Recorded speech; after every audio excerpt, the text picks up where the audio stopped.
Welcome to the Born Unbreakable podcast. I'm your host, Coach Des, mindset motivator and lifestyle entrepreneur. From lost trauma, disappointments, and devastation to healing, hope, and betterment, what has grounded me is my unbreakable spirit. We all have that spirit within us. Every week, I'm here to inspire you with stories of perseverance and growth.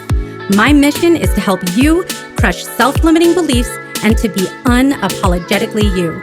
You are your only limit, so take action today. Let your unbreakable ride begin now. Welcome, everyone, back to the Born Unbreakable podcast. I could not be more thrilled to have our special guest today.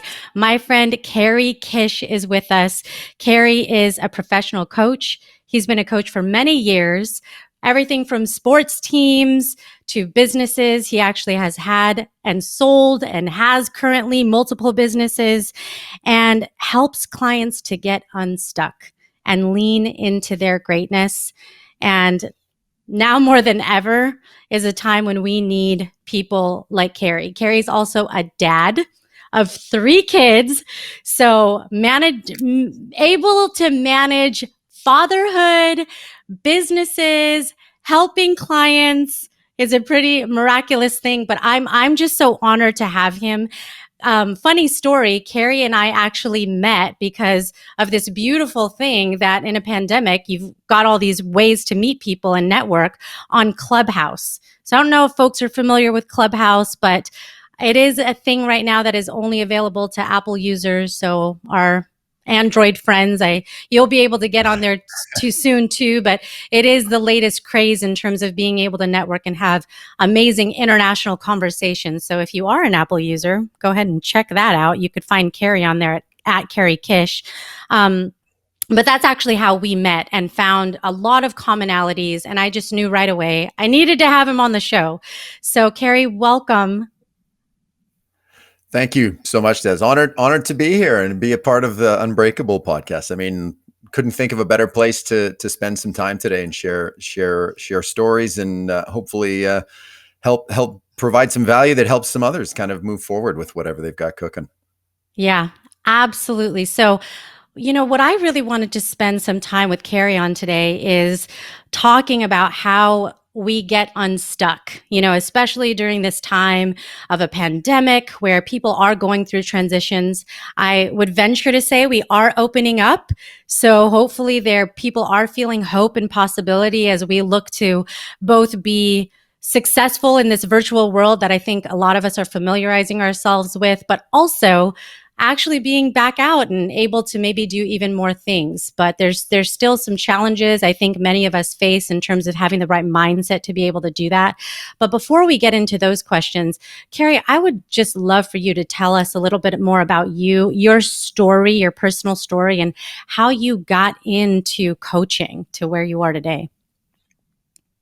Yeah, thanks, Des. So yeah, no, well, I mean, I've always been into coaching and from a mindset standpoint, always, been, I guess, an achiever, for whatever, when it goes back to, having paper routes when you're a kid and winning school sales contests with, for different things and always, and competing in sports. And then moving into, as you navigate having businesses, things like that. Yeah. Like buying businesses, selling businesses and being involved with stuff and just kind of whether it's franchising or my own or all kinds of stuff and just always being interested in that. And that mindset of I'd rather work, 60, 80 hours a week for myself than 40 hours a week for someone else for the same amount of money. Right. So I've always kind of dug into that and knowing that, that there's no cap on where I can go and what I can do. So applying that once I had, a family and so being involved with my kids with coaching, being from Canada, so lacrosse and hockey, stereotypical, coaching those with my kids all the time and, and volleyball and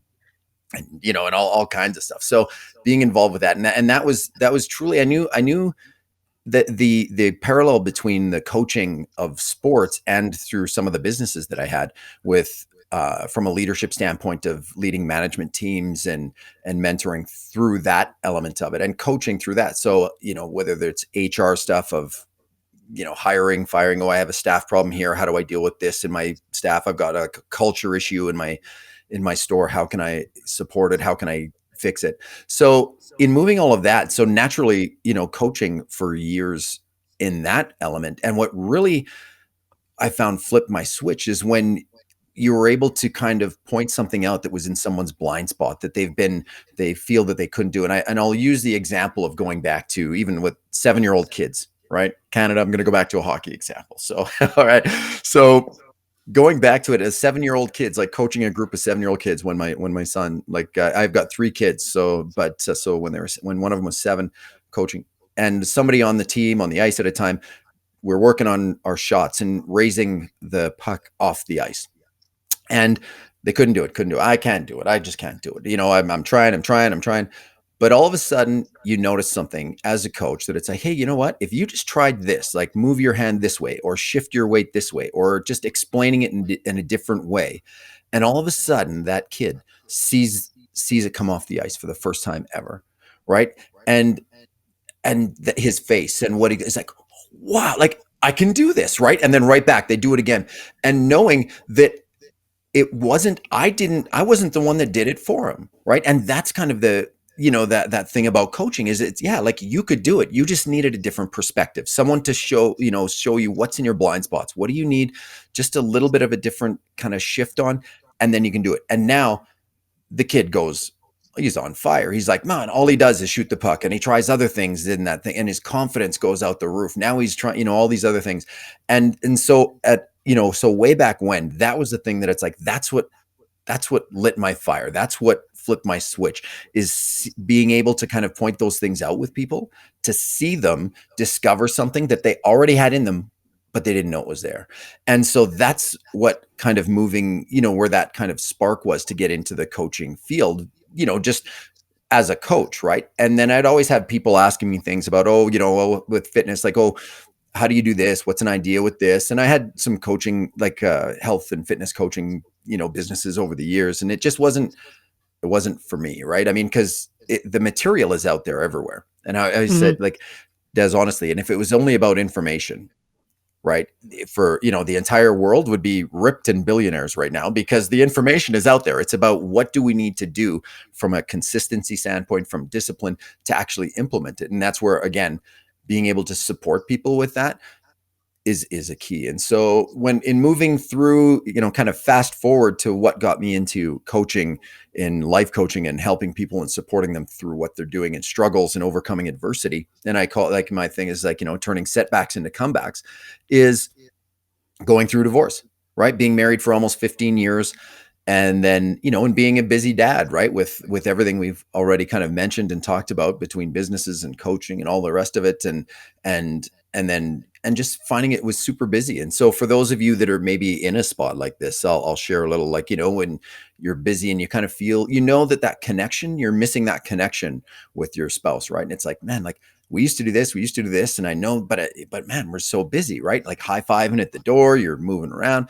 And I remember having conversations at the time saying, hey, like, I miss you, right? Like, we're so busy. Like, should we book in date night? Should we figure this out? Should we, like, what can we do to kind of make sure that we, not lose the connection, but get that connection back and grow as well moving forward, right? And the response, was, hey, you know what? Well, it's just busy. That's life. We all get busy, and that's what it is, right? And I'm like, okay, well, if that's what it is, that's what it is, right? And unfortunately, when I look back now, and I'm in a spoiler alert, I'll fast forward a little bit here, but the lesson I learned in looking back, because I think that whenever we have adversity and we go through something we consider a setback, we have to figure out what was our role in making that happen, right? And owning it 100%. And so in diving in and saying, why did this happen? What role did I play? How could I have shown up better? What didn't I do? What was I doing enough of? What should I have done more of?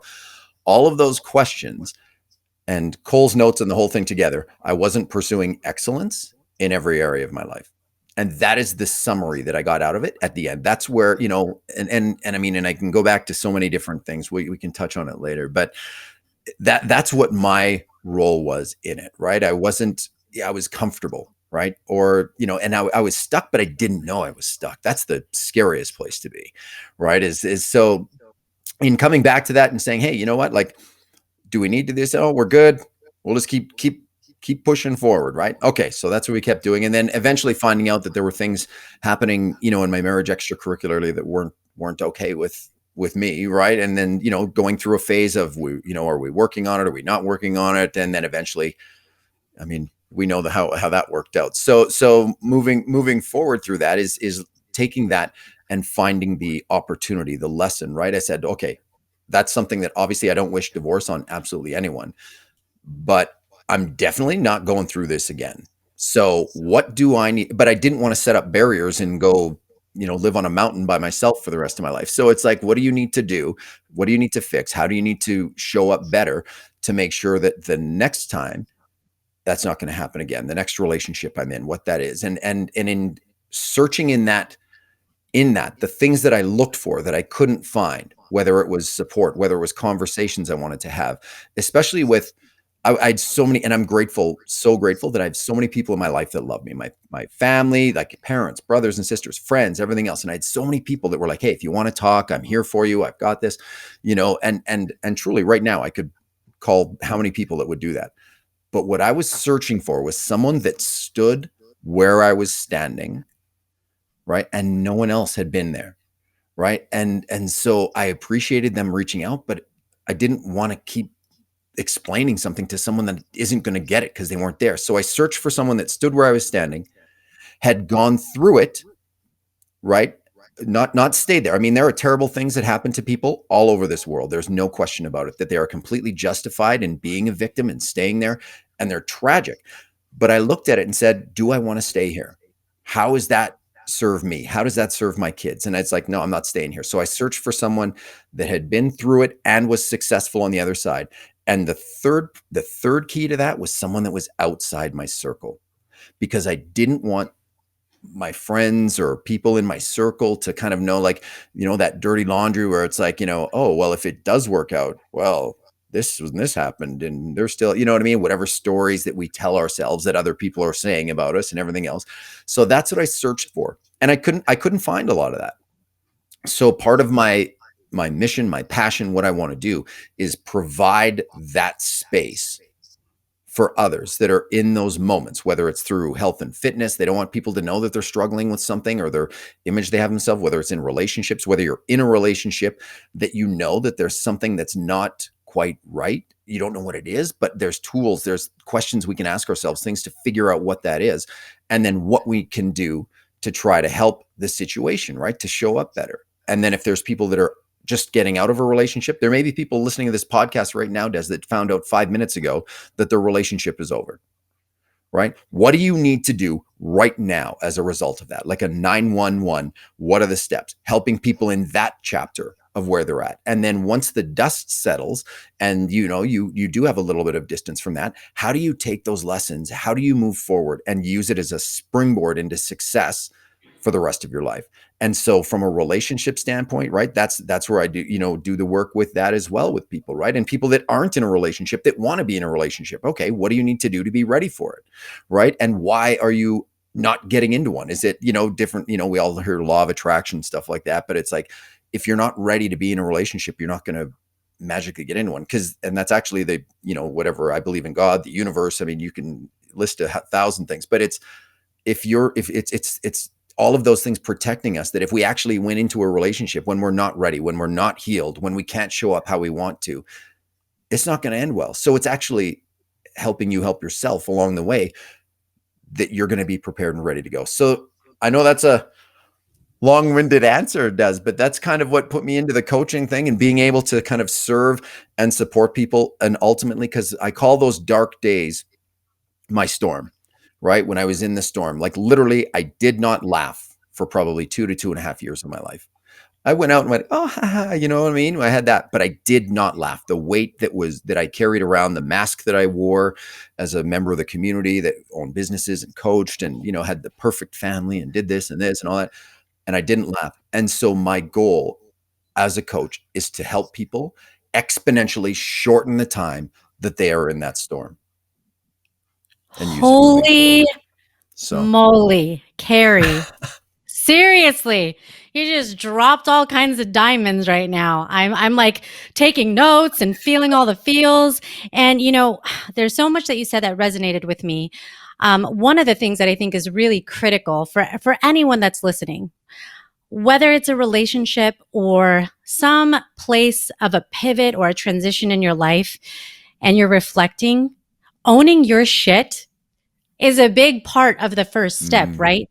Is putting that magnifying glass on yourself or looking in the mirror and recognizing your part in whatever it is that you might be stuck in. And I do think that's important because when you do the inner work, that's where the magic happens. And it's clear and evident through everything that you just described that you started at that place of saying, okay, there might be different things that I can assess, and whether it was in your relationship, what your partner was doing, but you started with, I got to figure out what's going on with me and what my place in, mm, my place was in this. And I think that's just, it's such an important thing for us to take a purposeful pause and to recognize. So I just acknowledge you for that because it's easy to avoid, right? It's easy to place blame and just kind of push things off into other directions and not recognize where you're at and how you could grow out of situations. I think the second thing that I heard you say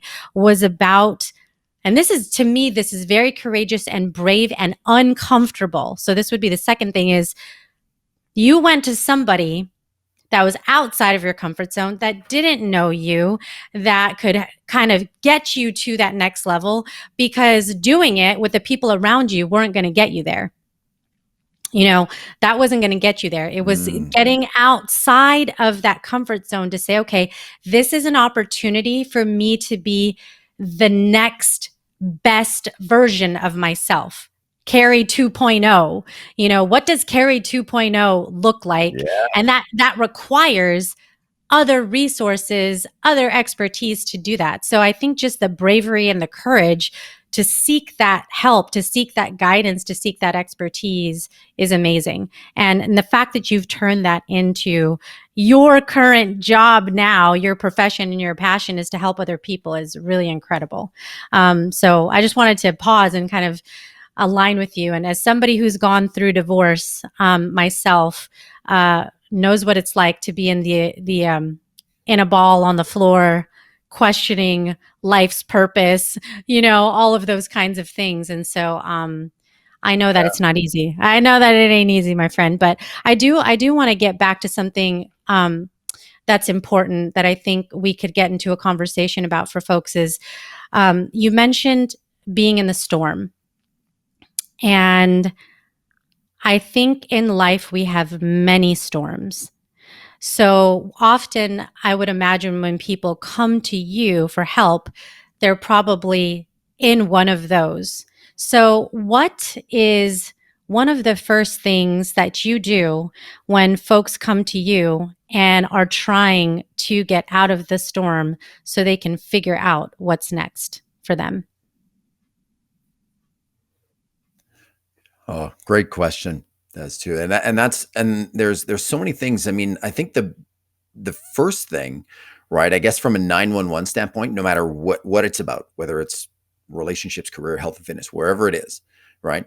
There's the first thing is I have a rule of three. Number one, do no harm. Right? That is number one. Do no harm. And the three parts of that is do no harm to yourself, do no harm to others, and do no harm to anything. And that is almost the guiding rudder that steers the ship of every decision that you need to make moving forward. So no matter how far it gets, no matter how deep you are in the mud, how far out in the middle of the ocean you are without paddles in a rowboat that's getting tossed around in the dark and raining, and because that's what it feels like, you're totally out of control, right? Do no harm to yourself, do no harm to others, and do no harm to anything. And if you guide every decision with moving forward with that, you cannot help but come out on the top side of it. Right. So the acknowledgement of that is that where that is using moving forward is, again, in order to know where you want to go, you have to be very realistic of where you are to start.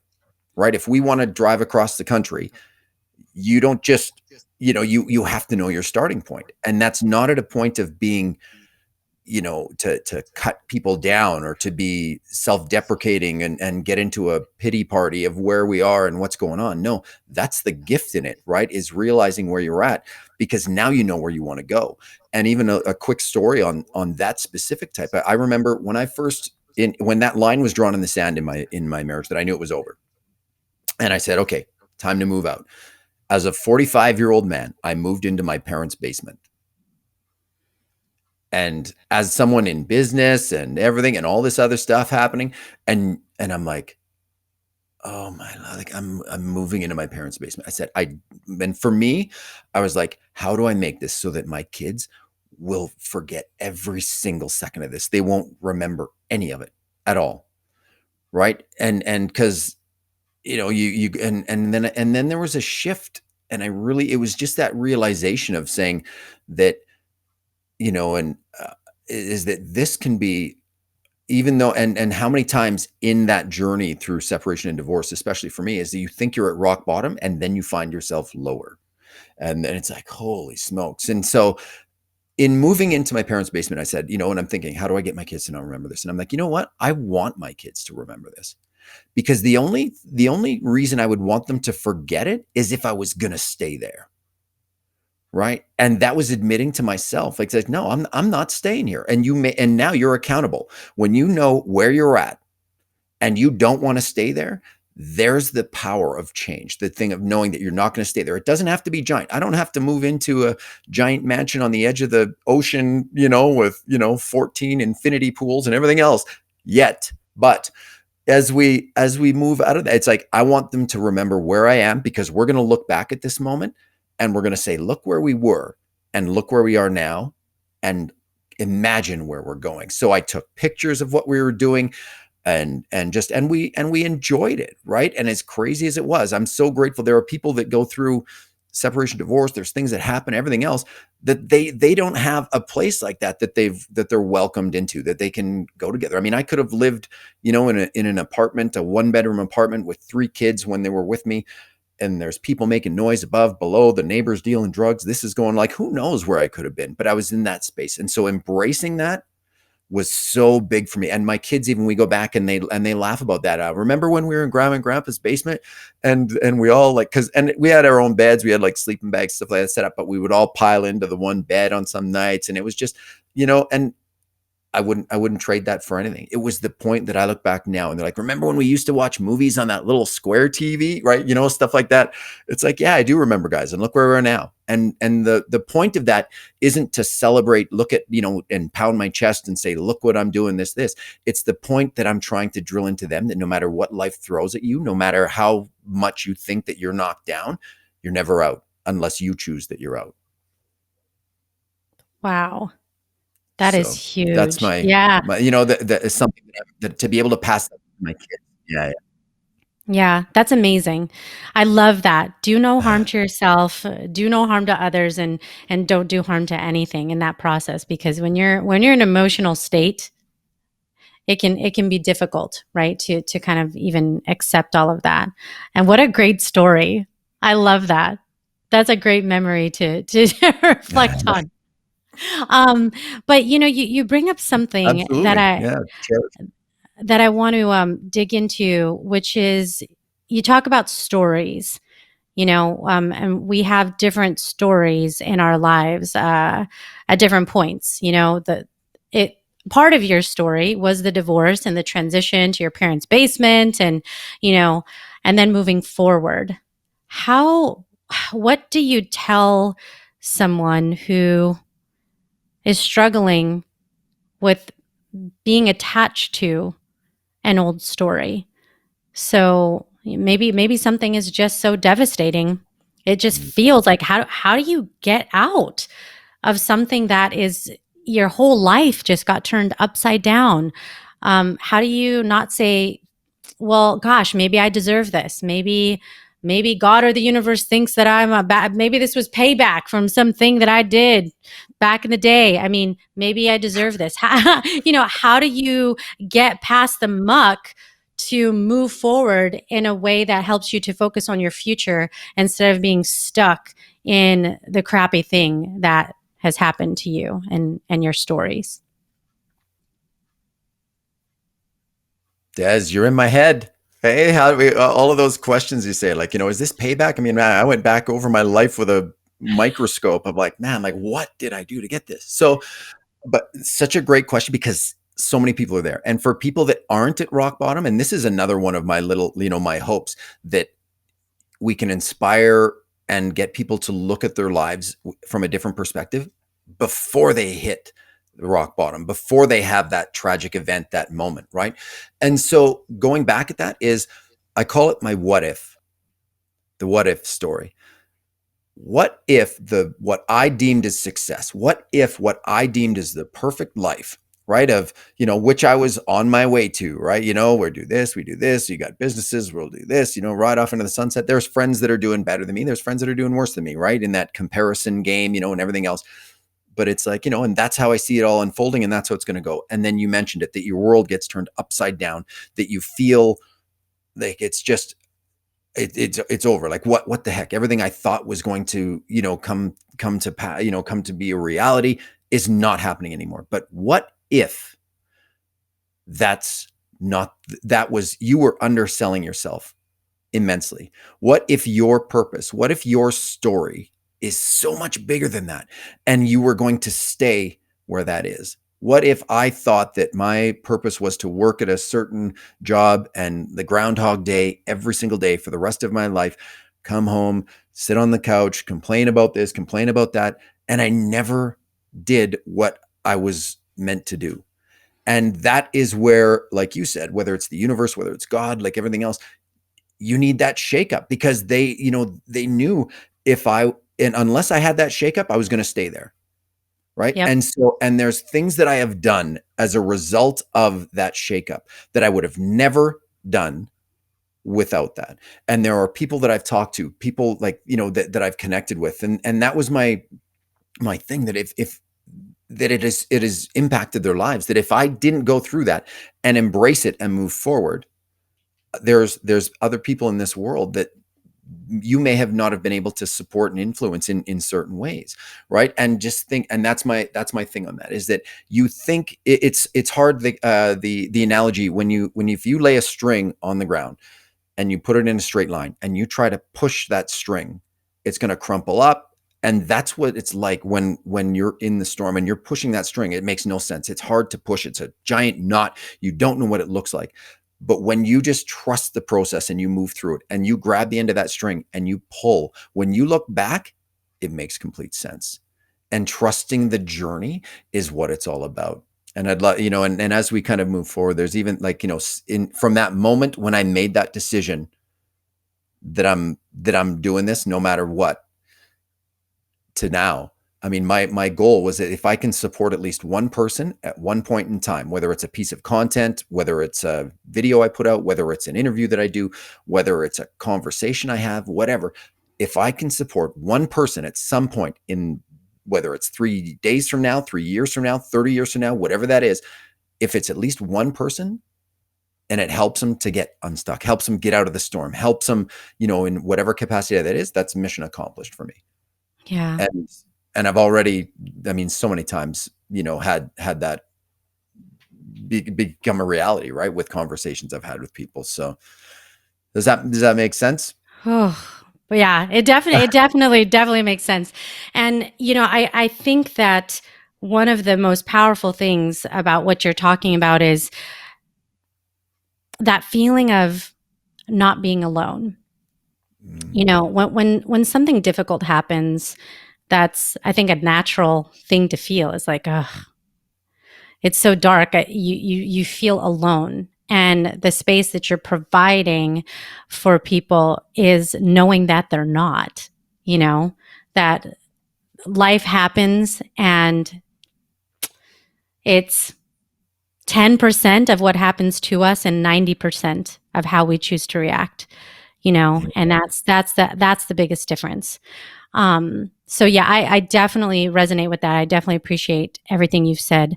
One of the other pieces of gold that you talked about, going back to you saying, you went outside of your circle and you got help and support.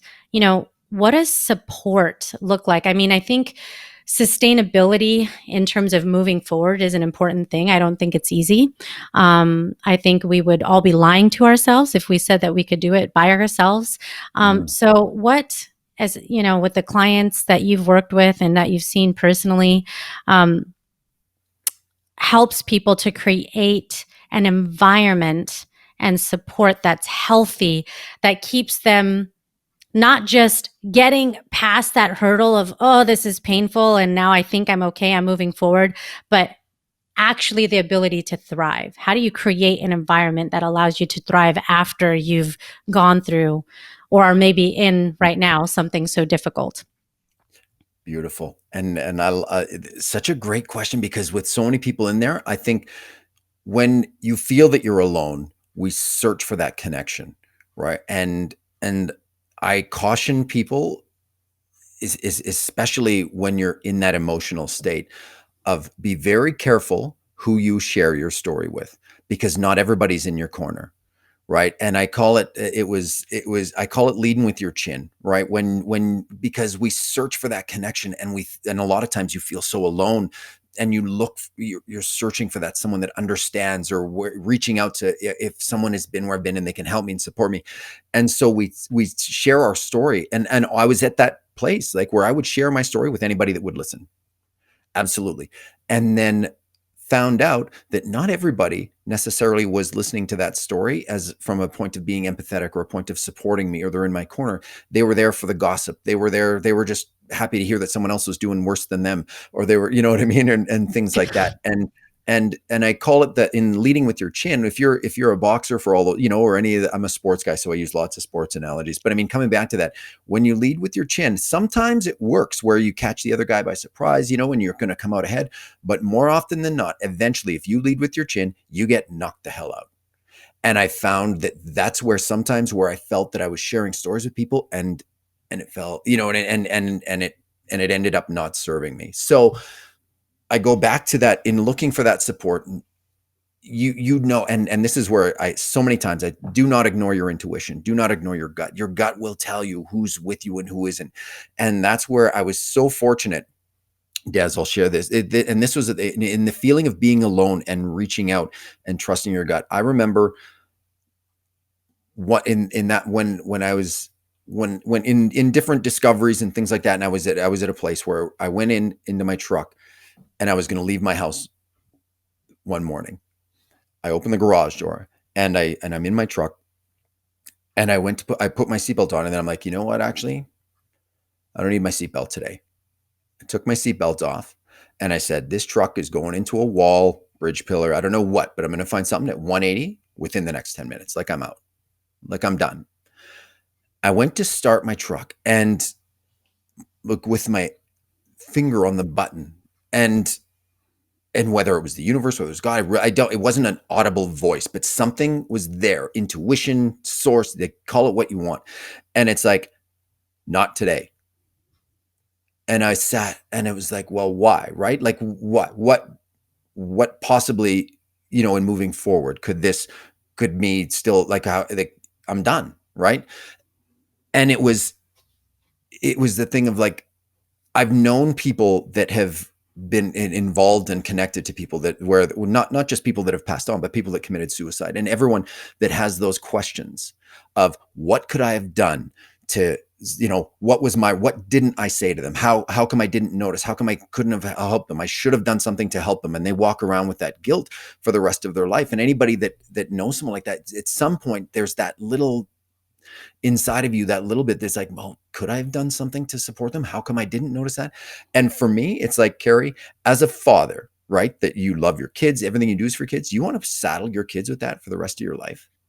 Like, they're already going to have to go through, with going to two houses and packing their bags. They didn't sign up for that. Yeah, you know what? It's not optimal. But do you want to put that on top of that now they have questions that they want to ask their father that they'll never be able to get the answers to? And at that point, I said, no chance. And I made a decision in my truck at that moment, took the keys, closed the garage door, and said, no matter how ugly this gets, no matter how bad it gets for me, or how my perception of how bad it is, I will not give up. I could be in a cardboard box under the bridge, but I'm still going to be around to answer the questions for my kids and move forward, right? And show them that no matter what life throws at you, because honestly, as a sports guy, it felt like I was in a ballpark, 80,000 people up to bat. I just whiffed on the giant, most, the change up curveball, whatever it is, whiffed on it, fell down, white uniform, home team, fell into the, I'm all dusty, dirty. And you get up and everybody's laughing at you and everything. And you are completely justified. I would be completely justified in tucking my tail between my legs and heading into the dugout and never showing my face again. Right. And I'm yeah, you know what? It's crappy that happened and how it unfolded for him. And no one would say anything different. But where's the victory in that? And so I said, you know what? I'm dusting myself off while I felt everybody still laughing and everything else. It's like I'm stepping back into the box. And it's like, you know what? And this is so that I can be here for my kids and show them that no matter what happens, no matter what that curveball is. And like you mentioned earlier, right? Because I had painted that story of what it was supposed to look like. But what if my story is so much better than that? And so stepping back in and knocking the next one out of the damn park. And that's what I'm doing right now. I love that. I think that is, for whatever reason, society and frickin' social media today, there is some sort of story that we say, this is what it should be, right? When you get married, this is what it should be. When you play the game, the outcome should be that you win, that you're celebrating. And we have an ideal that we're always kind of have in the back of our mind.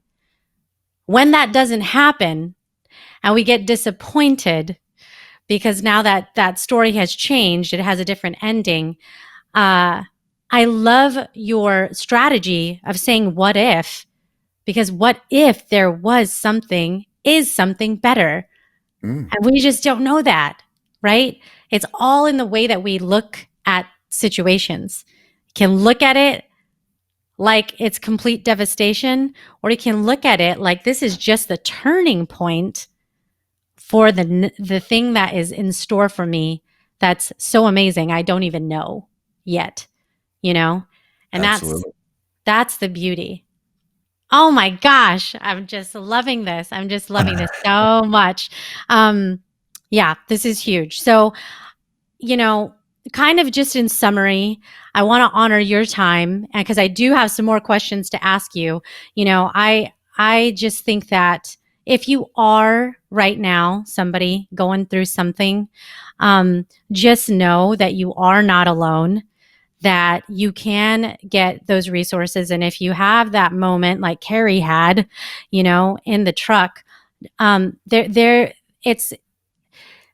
you are so important to stick around to do more and be great for. And there's people around you that need that greatness. So don't give up.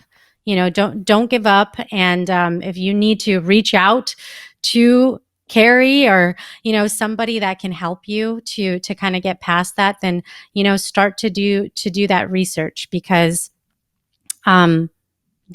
staying in that valley of despair is not serving, right? Is not serving you and is not serving the people around you. So it's so powerful. I think your stories are incredibly motivating, hopefully for others. But I do have some other questions that I want to dig into a little bit, because one of the things that I really want people listening to the show to know is that we are uniquely who we are. And there's something special about all of us. And there is a greatness that each of us have to give to the world that's a little different than someone else's greatness. There's people that we look up to, there's people that influence us and that keep us going. But at the end of the day, we were put on this planet as individuals to find our special place to give our greatness to the world. So in getting to know you a little bit more, Cary, tell me, what are 3 words that best describe you? Oh, great question. Well, one of them I wear on my arm, right? I wear on my arm, which is relentless. I love it. That's just, no matter what, you're never out if you don't give up, right? So relentless. I would say another word is, um, I guess, and in moving forward, that would be, and it's funny how my words are different now than they would have been 6 years ago, 7 years ago. Totally different, right? But is serving, in looking for those opportunities to serve and support, and truly my shift in how I want to show up is in what can I give instead of what can I get, right? So serving or service. And another word, or the final one, I guess, when we look at it, is um, legacy. In building a legacy to serve and support others long after I'm gone, that whether that, like I said, that video or a post or something that supports someone through those dark moments or through those storms, building a legacy that when people ask my kids or my grandkids someday, not yet, my kids are still young, but when they ask my kids or grandkids, right, what was your dad like? What was your grandpa like? That they are proud to say, you know what? This is what my dad did. This is how my dad lived. This is who he was. And this is what I've taken from him. And that they want to also show up for the world in those same places that supports others. I love that. Relentless serving and legacy. Amazing.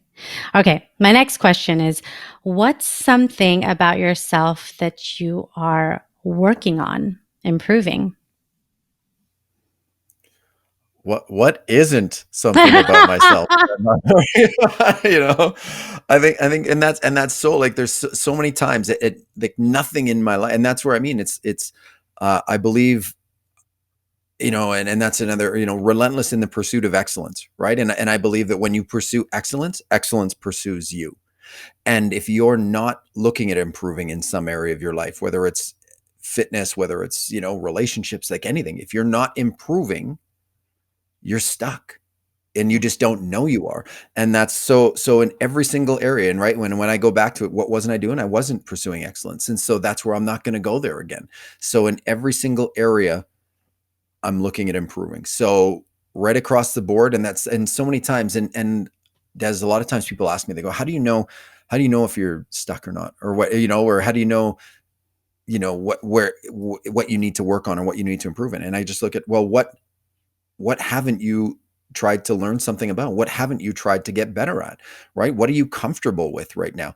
And that's where a point that I make, and this is where, again, in looking back at, well, how could I have shown up better, or what could I have done better, you know, back in my marriage, was so many people will do research if they're going to go on vacation. They different spots. They research what's the best hotel, what's this, what's that. They put a bunch of homework into it. If you're going to buy a vehicle, you look at the different vehicles, the different features of this and this and this.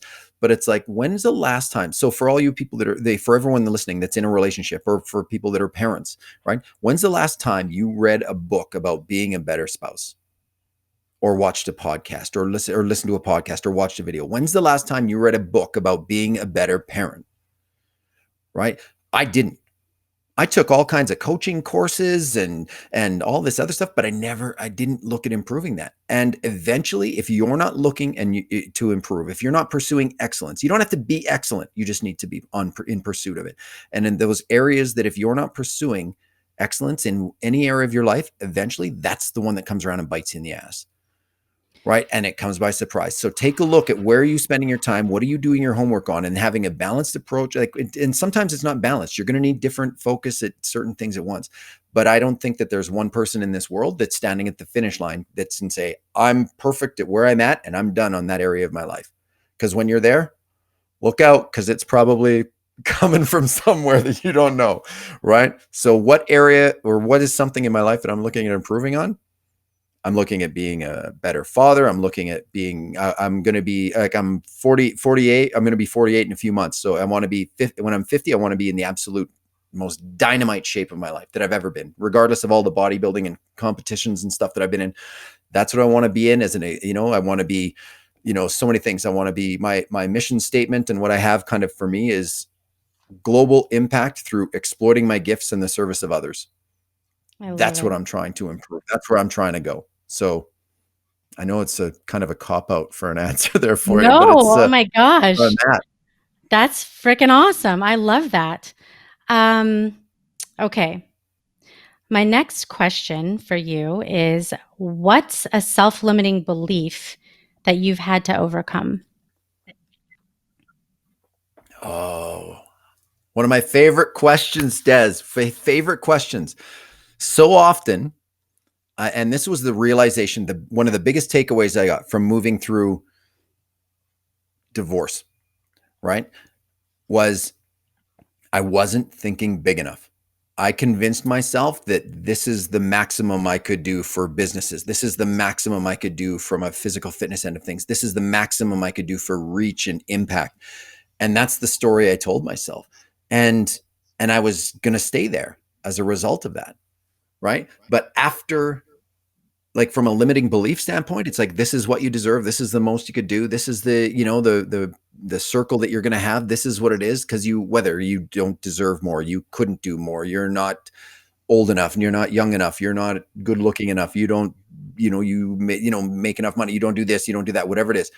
That was one of the biggest lies that I told myself and I believed every day. And the minute I shifted from that, again, what if I am meant for more? What if there is a bigger calling for me? What if I trust it and the places I go, the conversations I have introduce me to people some brilliant people that just helps expand that. What if? And trusting that what if has changed my world, changed my life. My gosh. Oh, I love that. I love that so much, Cary. Okay. I have two more questions. The next one is what's one thing that you want to see changed in the world? One thing that I would like to see changed. Well, aside from the cliche world peace, things like that, not going down that road. But which is obviously something I would love to see. But, I would love to just see people be able to be themselves without the fear of being judged, right?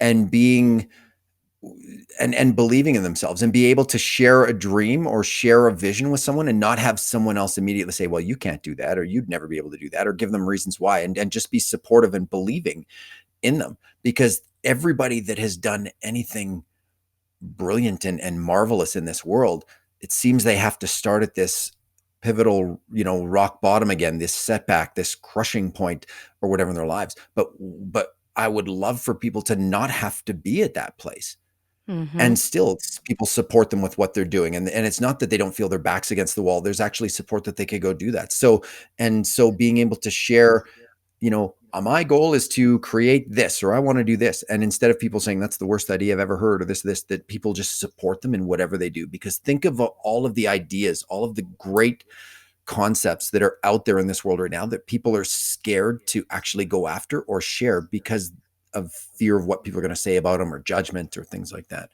Yeah, So for people to absolutely. not have that fear and be able to be vulnerable and just go after whatever they want what a fantastic world that would be to live in. I would love that world. That would be an amazing world to live in. Okay. Last question for you is what's one of the best pieces of advice that you've ever been given?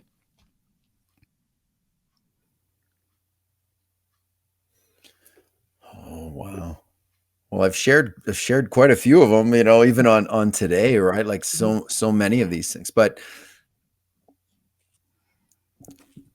one of the, I guess, the best, kind of like tipping point or advice or whatever that is I would say trust your intuition, right? And with Yeah. whatever that is, if it could be the most simplest thing of, you know what, I always drive this way today, but something tells me I should go this way.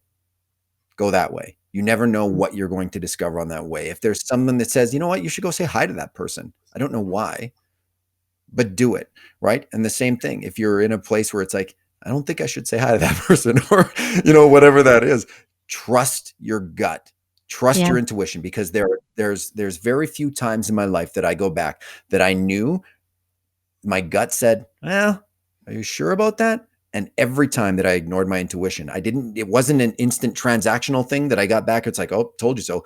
But further down the line, my gut never lied to me. Wow. Trust your intuition. Trust your Go after intuition. it. If it Go says to after go it. do something, trust it. I love that. I love that so much. Cary, is there anything that you've got going on right now? Any thing that you want to make sure we know about in your programs, or anything that we should look out for from you that you want to share with us? Yeah, thank you, Des. Yeah, there's lots. I mean, in and as in our journeys, we always have soft spots, right, with certain areas, or and things like that. And one of my soft spots is for single parents, right? And so I've created courses for single dads, and another one for single moms, where it's a small group that everything that I looked for in that storm as a single dad and going through that I needed, and as a single parent for single moms, like where that would come from. And so I created courses that support people in that, right? So if you know someone that's a single parent, whether they just found out 5 minutes ago that they're a single parent, or they're, like there's people that have been separated, divorced for like 8 years, 9 years, that are part of these things. And everybody brings value to share in these intimate groups that we have in the program moving forward, but the value they get out as well. So that's something that I designed, that I truly believe it's exactly what I searched for and couldn't find. And so if you know someone that maybe is looking for a little support, right? And that, to lock arms with people that they don't feel alone, that has practical lessons and tips and things that we go through in there. If you know someone that could benefit from that, yeah, send them, let them know that there's support and help for them out there. And that, from that angle, that's of all the different things you do and everything else, right? So that's one of the ones that I have a soft spot for. And we always do different, like it runs for 3 months, so it's always kind of cycling through. So if it hasn't just started, or we're not in the progress of, it'll probably be starting soon. So I'd be, if people know anyone, or if you are that person that's looking for, just a little something I can learn. And for me, that's just where I base everything on. If there's something that I sign up for, a book that I read, and I get one point out of it, and I spend 20 hours reading the book, but it's 1 point, well, that's 20 hours well spent. So Absolutely. that's one of the things that I've got. But you can get all the info on that through website and social media stuff and everything else. So thank you for the opportunity to share that, Des. Yeah, absolutely. So, what is the best place that folks can find you if they want to follow you or learn more about what your programs are? Yeah, I would say website would be where I would direct everybody. So it's carykish.com for those of you that are listening, carykish.com. And then on all social medias, Facebook, Instagram, all those, my handle is at Cary Kish Coaching. And I'm pretty active on social media. You can DM me there, or send emails through my website, stuff like that. But I'd encourage you, if you get, even if it's just a conversation or a couple of questions. I mean, I love to serve and give value. So if there's anything that you want to reach out about, by all means, don't hesitate to reach out, because that's what I love to do. Oh, I love it. Well, hopefully people take advantage of that, because there is just so much more that we could have talked about today. But if people Mm. have questions or want to dig in even further, definitely follow Cary on social media, reach out to him, check out his website. I'll make sure all the information is in the show notes. I'm so grateful for you. Thank you so much for giving me all this time of yours today. I just appreciate it so much. And, I know that there'll be more of this to come. I look forward to us doing this again soon. I'd love to, and yeah, and acknowledging you as well, Des, the beauty that you're putting into the world with the Born Unbreakable podcast, inspiring people, and all of that. I mean, it's just the tip of the iceberg right now and where you're going. So I'm glad to be a part of that, and more than happy to come back at any time and support you with anything I can. So thank you as well. Awesome. Representing Canada, it was so awesome to have coach, consultant, all around incredible entrepreneur Cary Kish on the show. I first just want to acknowledge his vulnerability in sharing the journey that he went on through his divorce. I certainly know that it's not easy. I know what that's like. If you are going through something difficult in this season of your life, whether it's in a relationship, in business, or otherwise, remember that you're not alone. Reflect and just have grace, give yourself grace with where you are. Don't beat yourself up. Take the lesson and make sure that you're surrounding yourself with a healthy environment that will help you to not just process your situation, but to thrive past it. So the couple of things that stood out to me that I really loved about what Cary said is that in the eye of the storm, we do have a choice. Staying stuck in it or doing the thing that he described is the what if scenario of really saying, what if things were meant to be better? A lot of times there's a crossroad that we have in our lives and we're asking the universe and asking God or asking, why me? What if there was something meant better for you out there? What if what you're going through right now is just the stepping stone to the thing that was really meant for you? Having the right mindset is so crucial. And I just appreciate the fortitude that he demonstrated in his story. I also loved the advice that he shared about trusting your intuition. There is a reason why it's called an intuition and gut instincts. And usually it will not lead us astray. It won't lead us wrong. So when you have that feeling, when you don't know how, but you know you have the will to make that phone call, meet that person, get that introduction, start that business, take a leap of faith. Trust your gut. Trust your gut. Another amazing episode. I am so grateful for Cary. I'm so grateful for you for tuning into the show. Thank you so much for being here on the Born Unbreakable podcast. If there is anything that you want me to talk about, you want to hear about, let me know. I would love to bring a guest on the show that can dig into the kind of topics that you're interested in. So reach out. You know how to find me. At Born Unbreakable on Instagram, send a DM. You can check out the website, bornunbreakable.com. And until then, tune into the next episode. Remember that you are your only limit. So take action today, and I'll see you next time.